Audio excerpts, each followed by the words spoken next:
Hello everyone. आज की class में हम मैटर यानी द्रव्य के बारे में जानेंगे। सबसे पहले देखते हैं मैटर क्या होता है। मैटर यानी कि द्रव्य वह है जिसमें भार होता है तथा जो स्थान घेरता है, यानी जिसमें वेट होता है और जो स्पेस ऑक्यूपाई करता है, उसे मैटर कहते हैं। पदार्थ द्रव्य का एक विशेष प्रकार है, यानी जो भी मटेरियल्स होते हैं वो मैटर के एक विशेष प्रकार होते हैं, टाइप होते हैं, जिसके संगठन तथा गुण निश्चित होते हैं। एक या अनेक पदार्थों के मिश्रण से बनने वाली विशेष गुण वाली सामग्री वस्तु कहलाती है। तो वस्तु क्या होता है कि अनेक पदार्थों के मिश्रण से जब कोई सब्सटेंस बनता है तो जो सामग्री बनती है उसे वस्तु कहते हैं। पदार्थ के मुख्य गुण निम्न हैं। तो पदार्थ के कुछ गुण होते हैं। पहला क्या है, यह कणों का बना होता है जो सदैव गति की अवस्था में होते हैं। तो कण यानी जिसको परमाणु कहते हैं। तो मैटर जो भी होता है वो परमाणु के कॉम्बिनेशन से बनता है, जो कि हमेशा मूव करते रहते हैं। अगला पॉइंट कहता है, पदार्थ के कणों के मध्य रिक्त स्थान उपस्थित होता है जिसे अंतराण्विक स्थान कहते हैं। इस रिक्त स्थान के कारण ही पदार्थ के कण स्वतः ही एक दूसरे से अंतर मिश्रित हो जाते हैं। दो विभिन्न प्रकार के द्रव्यों के कणों का यह स्वतः अंतर मिश्रित होना विसरण यानी डिफ्यूज़न कहलाता है। तो जो पदार्थ होते हैं, जो मैटर होते हैं, उनके जो मॉलिक्यूल्स होते हैं, जो मॉलिक्यूल्स के बीच में जो स्पेस होता है, बहुत सारा खाली स्पेस प्रेजेंट होता है, जिसको कि इंटरमॉलिक्यूलर स्पेस कहते हैं। जो खाली स्पेस है उसे इंटरमॉलिक्यूलर स्पेस यानी अंतराण्विक स्थान कहते हैं। इसी अंतराण्विक स्थान यानी इंटरमॉलिक्यूलर स्पेस की वजह से ये एक दूसरे में मिक्स होते रहते हैं। और दो टाइप के कण इसमें जब ये मिक्स होते हैं तो उसको क्या बोलते हैं, अंतर मिश्रित। दो टाइप के जो कण होते हैं जब मिलते हैं एक दूसरे से तो उसको विसरण यानी कि डिफ्यूज़न कहते हैं। थर्ड पॉइंट कहता है कि पदार्थ के कण एक दूसरे को आकर्षित करते हैं। तो जो भी मॉलिक्यूल होता है वे एक दूसरे को, मैटर के मॉलिक्यूल्स एक दूसरे को अट्रैक्ट करते हैं। नेक्स्ट पॉइंट लिखता है, पदार्थों को उनकी बनावट, कठोरता, विलेयता, धूसरता, जल में तैरने या डूबने तथा पारदर्शिता के आधार पर वर्गीकृत किया जाता है। तो मैटर को इतने सारे टाइप से उनके जो भी बनावट है, कितनी पानी में वो घुलता है कि नहीं घुलता है, तो इन सब के अकॉर्डिंग यहाँ बहुत सारे जो पॉइंट्स दिए हैं, इन सब के अकॉर्डिंग पदार्थ यानी मैटर को बांटा जाता है। द्रव्य की भौतिक अवस्थाएं यानी फिजिकल स्टेट्स ऑफ मैटर। द्रव्य सामान्यतः ठोस, द्रव तथा गैस के रूप में पाया जाता है। प्लाज्मा को द्रव्य की चौथी अवस्था माना गया है। तो हमारा जो मैटर होता है, मैटर सॉलिड, लिक्विड और गैस के फॉर्म में पाया जाता है और फोर्थ स्टेट मैटर का प्लाज्मा कहलाता है।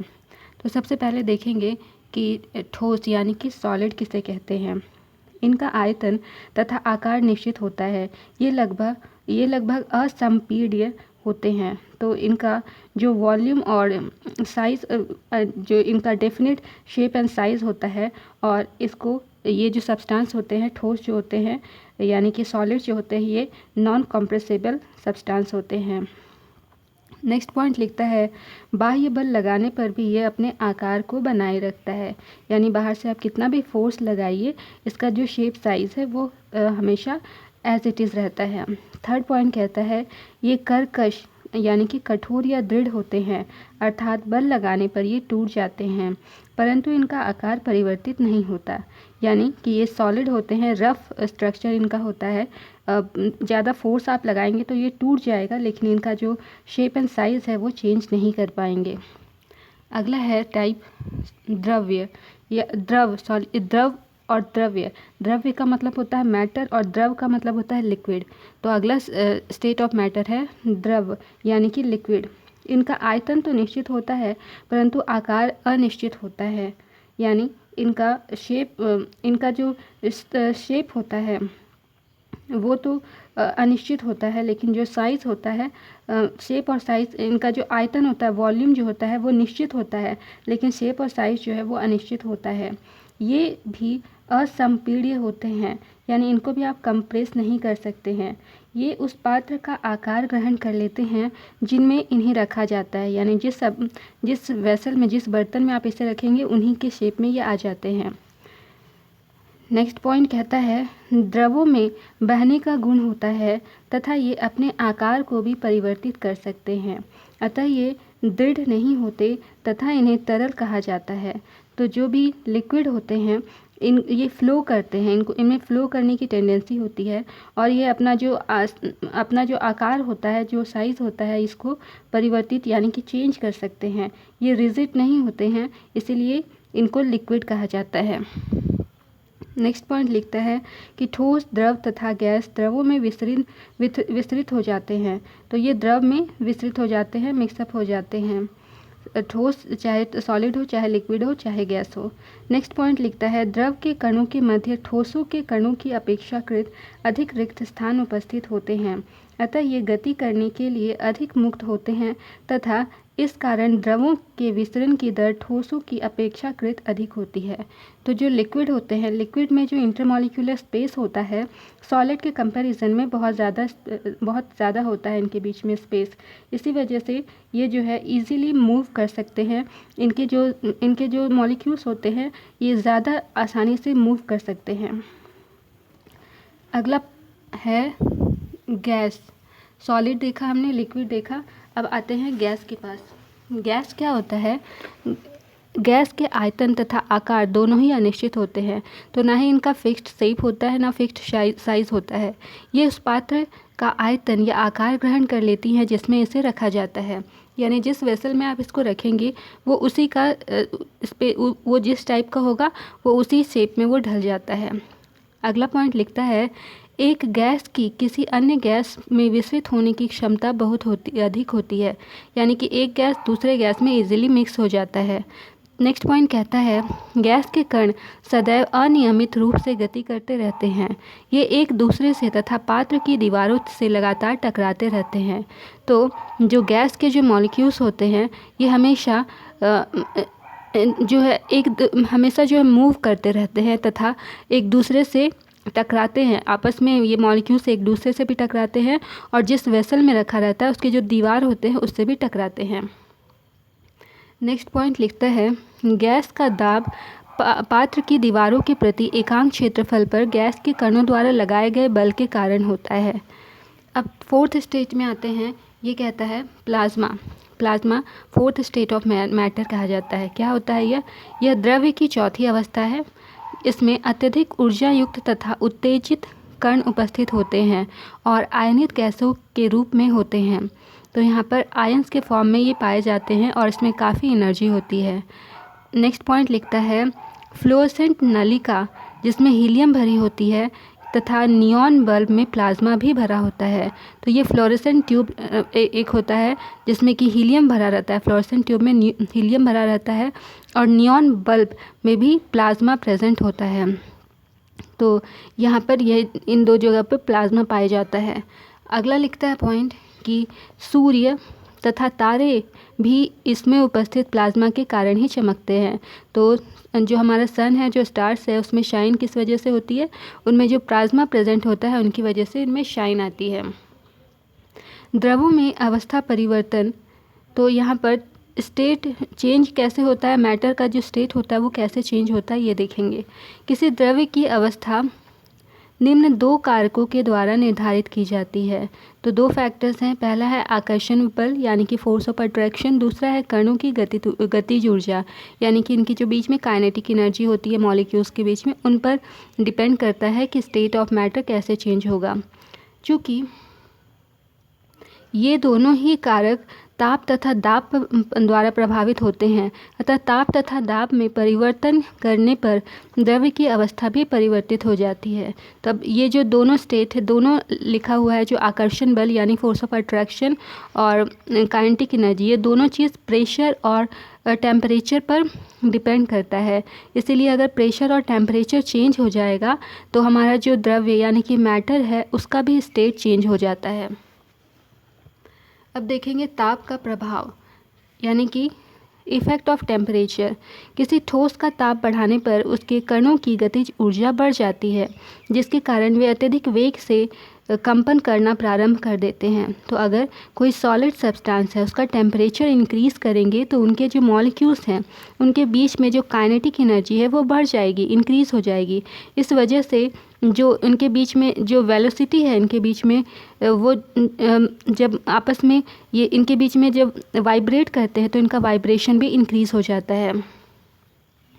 ऊष्मा द्वारा दी गई ऊर्जा आकर्षण बलों को कम कर देती है, अतः कण अपने निश्चित स्थानों को छोड़कर मुक्त रूप से गति करने लगते हैं। तो अगर जब हीट इसमें सप्लाई आप करते हैं तो हीट से जो एनर्जी यहाँ पर क्रिएट होती है उसकी वजह से जो फोर्स ऑफ अट्रैक्शन होता है मॉलिक्यूल्स के बीच में वो फोर्स ऑफ अट्रैक्शन कम हो जाता है। इसीलिए जो मॉलिक्यूल्स होते हैं वो अपना जो स्पेस होता है उस स्पेस को छोड़ करके इधर उधर घूमने लगता है। दूसरे शब्दों में ठोस अवस्था द्रव अवस्था में परिवर्तित होने लगती है। तो यही लिखा है कि जो सॉलिड सब्सटेंस है वो लिक्विड में चेंज होने लगता है। इसी प्रकार ताप को पुनः बढ़ाने पर द्रव अवस्था गैस अवस्था में परिवर्तित हो जाती है। तो फिर से अगर हम टेम्परेचर को इंक्रीज़ करेंगे तो अभी तक सॉलिड से लिक्विड में आया था, लेकिन अब फिर से टेम्परेचर इंक्रीज़ करेंगे तो क्या होगा, लिक्विड से जो सब्सटेंस है वो गैस में चेंज हो जाएगा। नेक्स्ट पॉइंट है गलनांक तथा गलन, यानी मेल्टिंग पॉइंट एंड फ्यूज़न। वह तापमान जिस पर कोई ठोस वायुमंडलीय दाब पर द्रव में परिवर्तित हो जाता है इस ठोस का गलनांक कहलाता है।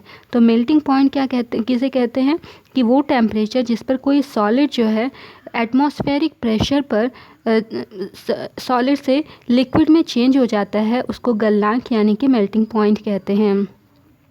गलनांक वास्तव में कणों के मध्य लगने वाले आकर्षण बल की माप है। अगला पॉइंट लिखता है किसी ठोस के उसके गलनांक पर द्रव में परिवर्तन होने का प्रक्रम गलन यानी कि फ्यूज़न कहलाता है। तो जब कोई सॉलिड चेंज होकर के लिक्विड में चेंज हो जाता है तो इसको ये जो प्रोसेस है ये फ्यूज़न कहलाता है। नेक्स्ट पॉइंट लिखता है अवस्था परिवर्तन के समय तापमान नियत रहता है, यानी कि जब चेंज होता है एक स्टेट से दूसरे स्टेट में जब चेंज होता है सब्सटेंस तो वहाँ पर जो टेम्परेचर है वो कांस्टेंट रहता है। अतः प्राप्त होने वाली अवस्था में ऊष्मा ऊर्जा के रूप में संचित हो जाती है। इसलिए ये जो अगला स्टेट हम जो गेन करेंगे वहाँ पर जो भी हीट होता है वो एनर्जी के फॉर्म में स्टोर हो जाता है। यही कारण है कि 0 डिग्री सेल्सियस के जल के कणों की ऊर्जा समान ताप पर स्थित बर्फ के कणों से उच्च होती है। इसीलिए 0 डिग्री सेल्सियस टेम्परेचर पर कोई जब वाटर के मॉलिक्यूल्स होते हैं उनकी जो एनर्जी होती है वो उसी टेम्परेचर पर जो सॉलिड प्रेजेंट होता है सॉलिड के टेम्परेचर के बराबर होती है। नेक्स्ट पॉइंट कहता है वायुमंडलीय दाब पर 1 किलोग्राम ठोस को इसके गलनांक पर द्रव में परिवर्तित करने के लिए आवश्यक ऊष्मा की मात्रा गलन की गुप्त ऊष्मा कहलाती है। यानी कि एटमॉस्फेरिक टेम्परेचर पर 1 किलोग्राम ठोस यानी कि सॉलिड को उसके गलनांक यानी कि मेल्टिंग पॉइंट पर जब उसको सॉलिड से लिक्विड में चेंज करते हैं तो यहाँ पर जो उसको हीट की यानी कि ऊष्मा की ज़रूरत होती है उसको लैटेंट हीट ऑफ फ्यूज़न कहते हैं, यानी कि गलन की गुप्त ऊष्मा कहते हैं। नेक्स्ट पॉइंट है क्वथनांक तथा वाष्पन, यानी कि बॉइलिंग पॉइंट एंड वेपोराइजेशन। वह ताप जिस पर किसी द्रव का वाष्पन वायुमंडलीय दाब के समान हो जाता है उस द्रव का क्वथनांक कहलाता है। तो वो टेम्परेचर जिस पर कि कोई लिक्विड जब लिक्विड जो है वो एटमॉस्फेरिक टेम्परेचर के बराबर हो जाता है, उसका जो भी वो एटमॉस्फेरिक टेम्परेचर के बराबर जब हो जाता है तो उसको उसका क्वथनांक कहते हैं, यानी कि बॉइलिंग पॉइंट या कहा जाता है। नेक्स्ट पॉइंट लिखता है किसी द्रव का उसके क्वथनांक पर वाष्प में परिवर्तित होने का प्रक्रम वाष्पन या क्वथन कहलाता है। तो कोई भी लिक्विड जब अपने बॉइलिंग पॉइंट पर गैस में चेंज हो जाता है तो इसको वाष्पन यानी कि वाष्पन या फिर क्वथन कहते हैं, यानी कि इसको बॉइलिंग पॉइंट या कहा जाता है। अगला पॉइंट लिखता है किसी द्रव के 1 लीटर को उसकी क्वथनांक पर वाष्प में परिवर्तित करने के लिए आवश्यक ऊर्जा वाष्पन की गुप्त ऊष्मा कहलाती है। यानी किसी लिक्विड को कोई लिक्विड है उसका 1 लीटर हम लेते हैं तो उसका जो क्वथनांक यानी कि बॉइलिंग पॉइंट पर उसको द्रव से यानी कि लिक्विड से गैस में जब चेंज होता है तो वहाँ पर उसको जो एनर्जी की आवश्यकता होती है, ऊर्जा की आवश्यकता होती है, उस एनर्जी को क्या कहते हैं? वाष्पन की गुप्त ऊष्मा या फिर लेटेंट हीट ऑफ वेपोराइजेशन कहते हैं। अगला पॉइंट है सब्लिमेशन यानी कि ऊर्ध्वपातन। कुछ ठोस पदार्थ गर्म करने पर बिना द्रव में परिवर्तित हुए सीधे वाष्प में परिवर्तित हो जाते हैं तथा इन वाष्पों को ठंडा करने पर वे पुनः ठोस में परिवर्तित हो जाते हैं। ऐसे पदार्थ ऊर्ध्वपातन कहलाते हैं तथा ठोस का बिना द्रव में परिवर्तित हुए वाष्प में परिवर्तन ऊर्ध्वपातन कहलाता है। तो ऊर्ध्वपातन या सब्लिमेशन किसे कहते हैं? कुछ सॉलिड ऐसे होते हैं जो कि गर्म करने पर वो लिक्विड में नहीं चेंज होकर के डायरेक्ट केस में वाष्प में यानी कि गैस में चेंज हो जाते हैं। तो ऐसे सब्सटेंस जो हैं वो सब्लाइम कहलाते हैं और इसको जब आप ठंडा करेंगे तो ठंडा करने पर वह फिर से ठोस यानी कि सॉलिड में चेंज हो जाते हैं। तो ऐसे सब्सटेंस ऊर्ध्वपातन या फिर सब्लाइम कहलाते हैं। और इसको जब ठोस सॉलिड से मतलब जब ठोस था यानी कि सॉलिड था, सॉलिड से लिक्विड में चेंज किए तो ये प्रोसेस, ये जो सब्सटेंस है, ये सब्सटेंस को तो सब्लाइम कहें, लेकिन जब सॉलिड बिना द्रव में चेंज हुए डायरेक्ट गैस में चेंज हो जाता है तो ये जो प्रोसेस होता है, इस प्रोसेस को क्या कहते हैं? ऊर्ध्वपातन कहते हैं यानी सब्लिमेशन कहते हैं। सब्सटेंस को सब्लाइम या ऊर्ध्वपातक कहा जाता है, ऊर्ध्वपातज कहा जाता है, जबकि ये प्रोसेस ऊर्ध्वपातन या फिर सब्लिमेशन कहलाता है।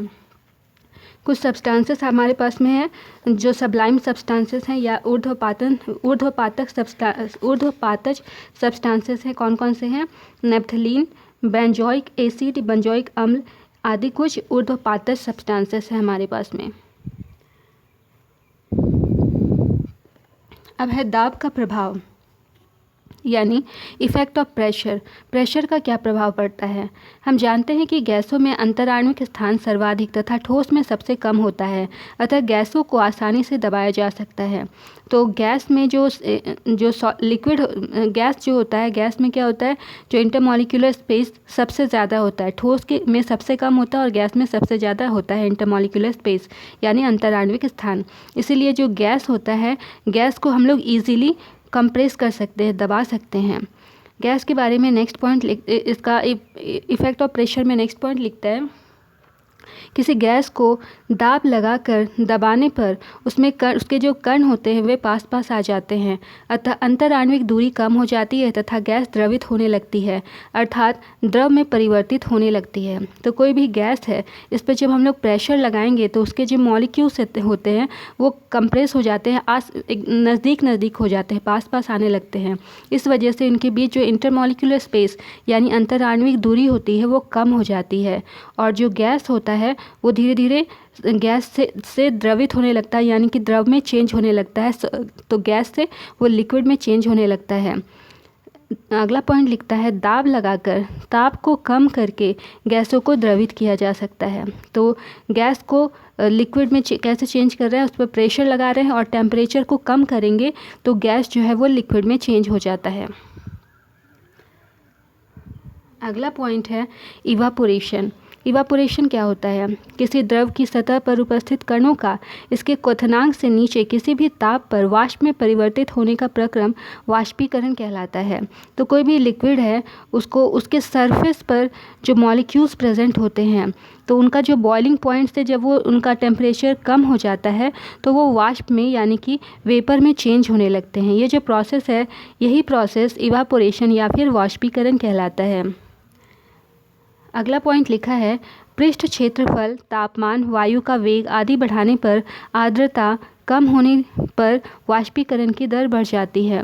यानी सरफेस का जो एरिया है, सरफेस एरिया को अगर इंक्रीज़ करेंगे, टेम्परेचर या फिर जो एयर का स्पीड है उसको जब हम बढ़ाते हैं तो जो आर्द्रता यानी कि जो हमारा जो हवा है, हवा में जो जलवाष्प प्रेजेंट होते हैं उसमें जो है जलवाष्प, उसकी जो आर्द्रता है वो आर्द्रता जो है वो कम होने पर जो वाष्पीकरण का दर है, इवापोरेशन का जो रेट है वो बढ़ जाता है।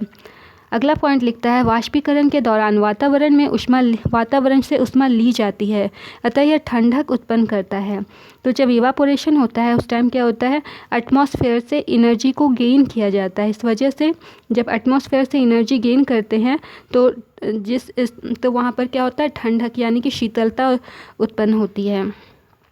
अगला पॉइंट है द्रव का वर्गीकरण यानी कि क्लासिफिकेशन ऑफ मैटर को कितने टाइप से क्लासिफाई किया गया है देखते हैं। वृहद स्तर पर द्रव्य को मिश्रण तथा शुद्ध पदार्थों में वर्गीकृत किया जा सकता है, जो पुनः निम्न प्रकार से वर्गीकृत होते हैं। तो द्रव्य को सबसे पहले दो टाइप में बांटा गया है। पहला है मिश्रण और दूसरा है शुद्ध पदार्थ। मिश्रण क्या होते हैं, दो या दो से अधिक पदार्थ मिश्रण में उपस्थित होते हैं। और शुद्ध पदार्थ किसे कहते हैं, इसमें केवल एक अवयव उपस्थित होते हैं। अब मिश्रण को फिर से दो भागों में बांटा गया है। पहला है समांगी मिश्रण, दूसरा है विसमांगी मिश्रण। समांगी मिश्रण किसे कहते हैं, संपूर्ण संगठन एक समान यहाँ पर होता है, यहाँ पर जो भी संगठन होगा एक समान होगा। जबकि विसमांगी मिश्रण किसे कहते हैं, संपूर्ण संगठन समान नहीं होता है इसमें। अब शुद्ध पदार्थ में आते हैं। शुद्ध पदार्थ को दोबारा फिर से दो भागों में बांटा गया है, एक तत्व है, दूसरा है यौगिक। तत्व किसे कहते हैं, जिसमें कि केवल एक प्रकार के परमाणु उपस्थित होते हैं। और यौगिक किसे कहते हैं, जिसमें कि एक से अधिक प्रकार के परमाणु उपस्थित होते हैं। तत्व के तीन प्रकार फिर से हैं, पहला धातु, दूसरा अधातु और तीसरा है उपधातु। यहाँ पर ब्रैकेट में एक चीज़ लिखी है कि वास्तव में उपरोक्त वर्गीकरण पदार्थ के रासायनिक संगठन पर आधारित है। तो ये रासायनिक संगठन पर आधारित वर्गीकरण है यानी कि क्लासिफिकेशन है। अब आते हैं शुद्ध पदार्थ यानी कि प्योर सब्सटेंस क्या होते हैं। प्योर सब्सटेंस ये वे पदार्थ हैं जिनके सभी कणों की रासायनिक प्रकृति समान होती है, इनके सभी कण की रासायनिक प्रकृति समान होगी। अब आते हैं तत्व यानी एलिमेंट क्या होता है। प्योर सब्सटेंस हमने देख लिया, अब एलिमेंट में आते हैं। एलिमेंट किसे कहते हैं, किसी तत्व में केवल एक ही प्रकार के कण उपस्थित होते हैं जिन्हें परमाणु कहते हैं। तो एक ही प्रकार के कण उपस्थित होंगे तो उन्हें परमाणु यानी कि एटम कहते हैं। ये पदार्थ का मूल रूप है जिसे रासायनिक विधियों द्वारा पुनः सरल पदार्थों में विभाजित नहीं किया जा सकता है। तो एटम को आप फर्दर डिवाइड नहीं कर सकते हैं। ज्ञात तत्वों की कुल संख्या 118 है, जिनमें 92 प्राकृतिक तत्व हैं जबकि अन्य सभी को संश्लेषित किया गया है। तो हमारे जो अभी पीरियोडिक टेबल है, पीरियोडिक टेबल में अभी हमारे पास में 118 एलिमेंट हैं, जिनमें से 92 जो है वो नेचुरल हमारे पास में एलिमेंट है और बाकी सभी को इससे संश्लेषित किया गया है। नेक्स्ट पॉइंट लिखा है तत्वों को धातु, अधातु तथा उपधातु के रूप में विभाजित किया जाता है। तो मेटल, नॉन मेटल और मेटलॉइड तीन पार्ट में हमारे जो एलिमेंट्स हैं उनको डिवाइड किया जाता है। तांबा, एल्युमिनियम, लोहा आदि धातुएं हैं, तो ये सभी हमारे धातु के फॉर्म में आते हैं। अगला लिखता है सल्फर, ऑक्सीजन, नाइट्रोजन आदि अधातुएं हैं तथा एंटीमनी, जर्मेनियम आदि उपधातुएं हैं।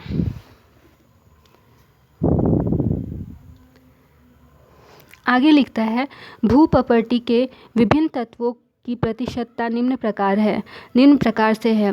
तो हमारा जो क्रस्ट है वहाँ पर किस तरह से चीज़ें डिस्ट्रीब्यूटेड हैं। सबसे ज़्यादा ऑक्सीजन है, उसके बाद सिलिकॉन है, देन एल्युमिनियम प्रेजेंट है, उसके बाद लोहा, फिर कैल्शियम, फिर सोडियम, फिर पोटेशियम, मैग्नीशियम और उसके बाद अन्य चीज़ें प्रेजेंट हैं।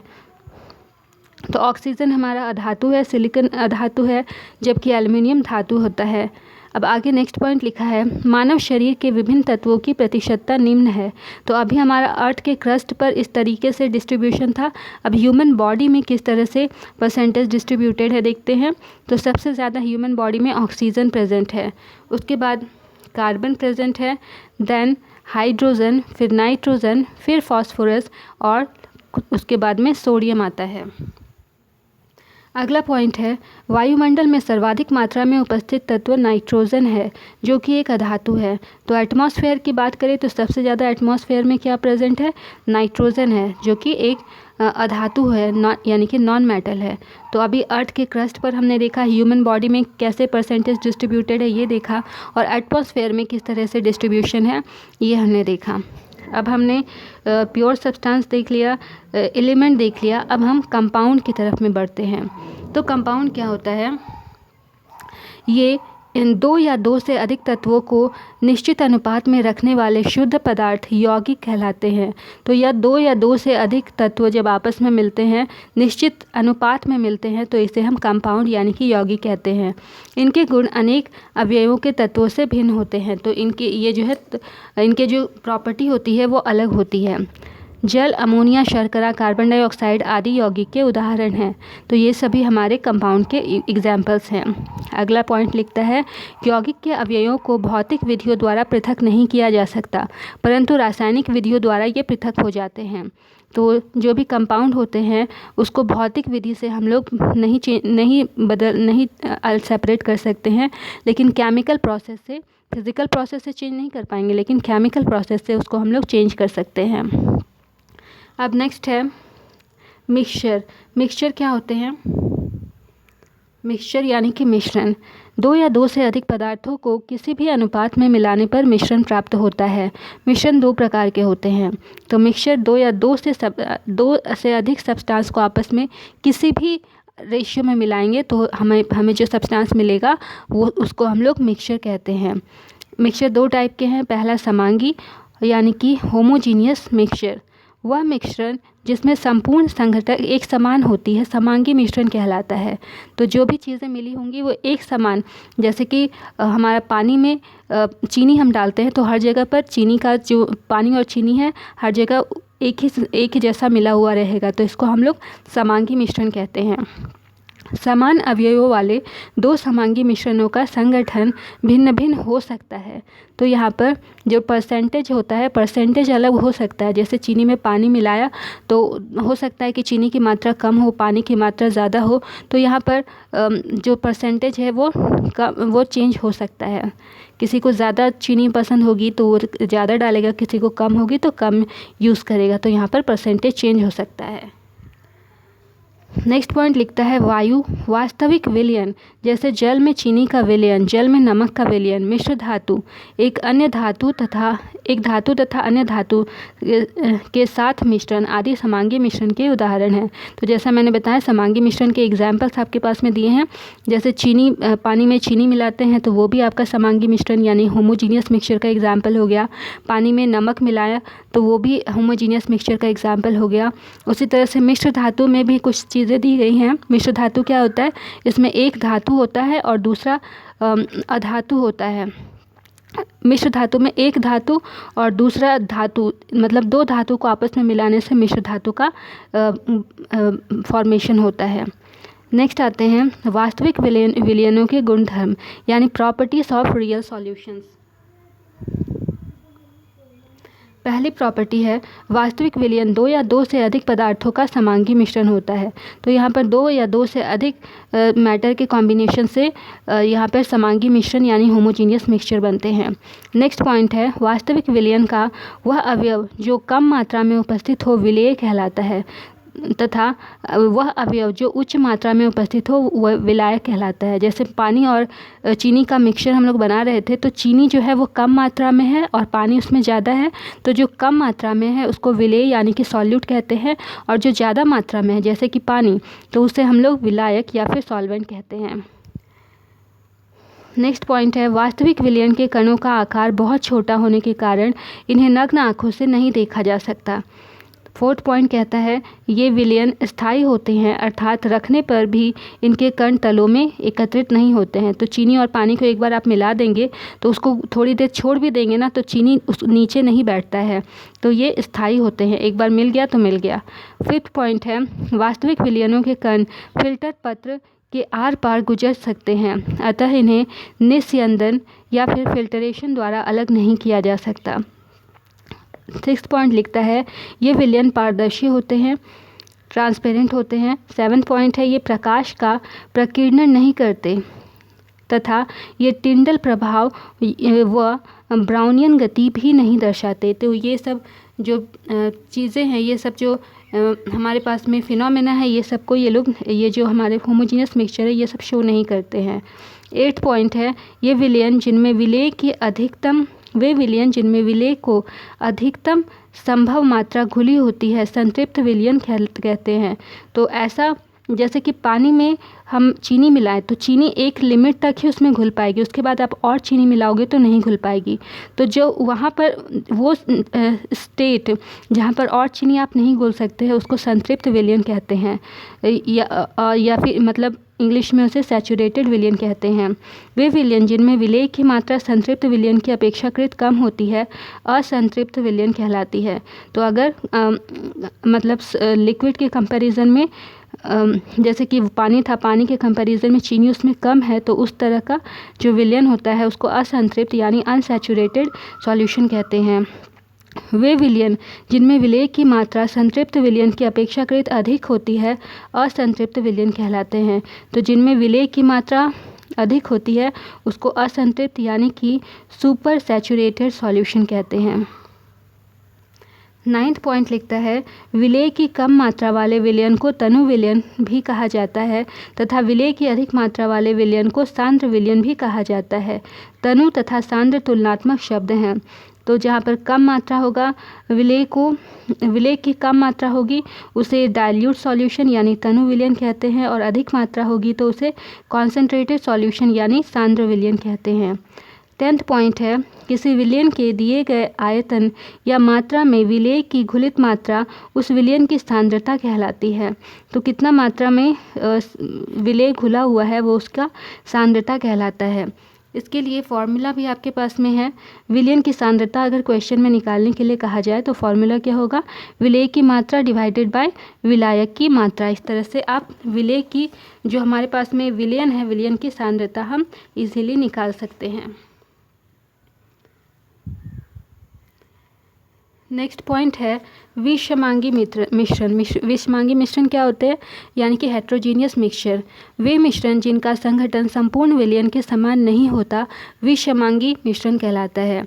तो होमोजीनियस में हर जगह पर जैसे पानी में चीनी घोले थे तो कहीं से भी आप पानी में से चीनी मतलब वो जो सिरप आपने बनाया कहीं से भी आप 1 चम्मच ट्राई करोगे तो हर जगह से सेम ही आपको टेस्ट फील होगा। लेकिन विषमांगी मिश्रण में जो होते हैं सब्सटेंसेस वो एक जैसे नहीं होते हैं, अलग अलग फॉर्म में प्रेजेंट होते हैं। अगला पॉइंट है निलंबन यानी सस्पेंशन तथा कोलॉइड इस प्रकार के मिश्रणों का उदाहरण है। तो विषमांगी मिश्रण के उदाहरण हैं सस्पेंशन और कोलॉइड, ये सभी इसके एग्जाम्पल्स हैं। निलंबन के गुण, प्रॉपर्टीज ऑफ सस्पेंशन। सस्पेंशन के क्या क्या गुण हैं। पहला गुण है इनके कणों का आकार 100 नैनोमीटर से अधिक होने के कारण इन्हें नग्न आंखों से देखा जा सकता है। यानी 100 इनका जो कण होता है तो उनका जो आकार होता है, शेप और साइज़ जो होता है वो 100 नैनोमीटर से अधिक होता है। इसी वजह से हम लोग नेकेड आई से इन्हें देख पाते हैं। सेकेंड पॉइंट है इनके कण फिल्टर पत्र से आर पार नहीं जा सकते, अतः निस्यंदन द्वारा इन्हें पृथक किया जा सकता है। तो इनके जो मॉलिक्यूल्स होते हैं फिल्टर पेपर से ये आर पार नहीं जा पाते हैं, इसी वजह से इसको फिल्टरेशन प्रोसेस से अलग कर सकते हैं हम लोग। तीसरा, ये अस्थाई होते हैं। जैसे कि हमारे पास में होमोजीनियस मिक्सचर था वो स्थायी था, उसको कितनी देर भी छोड़ दोगे तो एक बार चीनी में पानी मिक्स हो गया तो वो हमेशा वैसा ही रहेगा। लेकिन जो हमारा सस्पेंशन है या हेट्रोजीनियस मिक्सचर है, हेट्रोजीनियस मिक्सचर जैसे कि आप पानी में रेत को घोल दोगे ना तो उसको थोड़ी देर के बाद छोड़ दोगे तो उसके बाद क्या होगा, रेत जो है वो नीचे बैठ जाएगा और पानी जो है वो ऊपर की तरफ में आ जाता है। तो इसीलिए इसको अस्थायी भी कहा जाता है। अब आते हैं कोलॉइड्स के पास। कोलॉइड की क्या क्या प्रॉपर्टीज़ हैं। ये विषमांगी तंत्र हैं जिनकी 2 प्रावस्थाएं उपस्थित होती हैं, जिन्हें परिक्षिप्त प्रावस्था यानी डिस्पर्स्ड फेज तथा परिक्षेपण माध्यम यानी डिस्पर्शन मीडियम कहा जाता है। परिक्षिप्त प्रावस्था किसी दूसरे पदार्थ की में परीक्षित रहती है। वह पदार्थ जिसमें परिक्षिप्त प्रावस्था परिक्षिप्त होती है परिक्षेपण माध्यम कहलाती है। सेकेंड पॉइंट है इन मिश्रणों में कणों का आकार 1 नैनोमीटर से 100 नैनोमीटर के मध्य होता है। थर्ड पॉइंट कहता है इनके कणों को नग्न आंखों द्वारा देखा नहीं जा सकता। फोर्थ पॉइंट है इनके कण सदैव अनियमित गति की अवस्था में होते हैं जिसे ब्राउनियन गति कहते हैं। इस गति के कारण ही रखने पर इनके कण नीचे तली में नहीं बैठते हैं, अतः ये स्थायी होते हैं। 5th पॉइंट है, ये अपने में से गुजरने वाले प्रकाशपुंज का प्रकीर्णन करते हैं। इनके पथ को दृश्य बना देते हैं, अर्थात इनमें टिंडल प्रभाव दर्शाते हैं। 6th पॉइंट है, इनके अवयवों को निस्यंदन द्वारा पृथक नहीं किया जा सकता, परंतु एक विशेष विधि जिसे अपकेंद्रीकरण यानी सेंट्रीफ्यूगेशन कहते हैं, इसके द्वारा ये अपने अवयवों में विभक्त किए जा सकते हैं। परिक्षिप्त प्रावस्था तथा परिक्षेपण माध्यम की अवस्था के आधार पर कोलॉइडल विलयन 8 प्रकार के होते हैं। इन विलयनों को इनके उदाहरणों सहित नीचे सारिणी में दिया जा रहा है। तो हमारे पास में जो कोलॉइड और उनके एग्जाम्पल से देख लेते हैं। पहला है स्टेट ठोस। ठोस को जब ठोस में मिलाएंगे तो हमारे पास में ठोस सॉल का फॉर्मेशन होगा।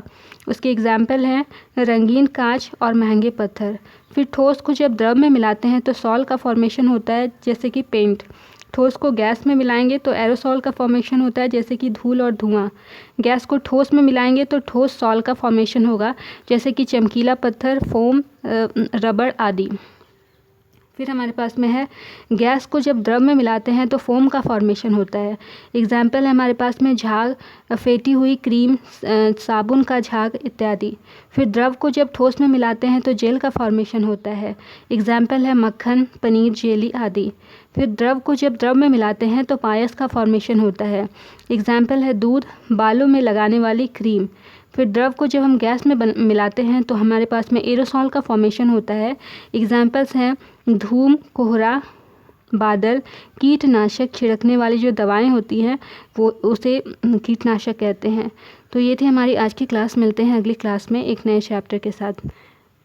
प्लीज़ वीडियो को लाइक, शेयर और सब्सक्राइब करना ना भूलें। Thank you.